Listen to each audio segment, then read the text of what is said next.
At 3 years old, Maddie didn't quite understand what was happening, but she could see the terror on the face of the woman carrying her down the crowded street. The woman, Margaret, was the closest that Maddie had ever had to a mother, and it was horrifying to see and feel her controlled panic. The city street was packed shoulder to shoulder, with others all running in the same direction. The buildings echoed with cries and screaming.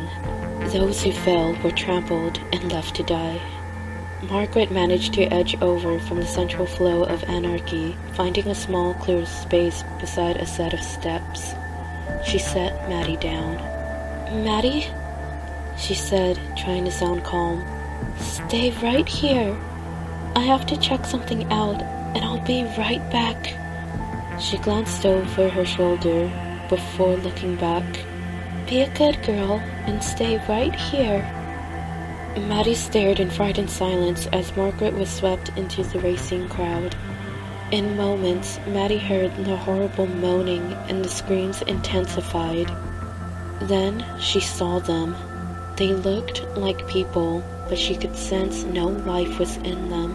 Their flesh was torn, bloody, decaying. They were grabbing at the fleeing populace, tearing at them, eating them. One of them stopped in front of Maddie. It turned and looked right at her. It seemed to growl at her, then turned and continued down the street. Maddie was terrified, but she didn't move. She was a good girl, and she always listened when she was told to stay. She was lucky that these horrible creatures, these living dead nightmares, seemed to have no appetite for dogs.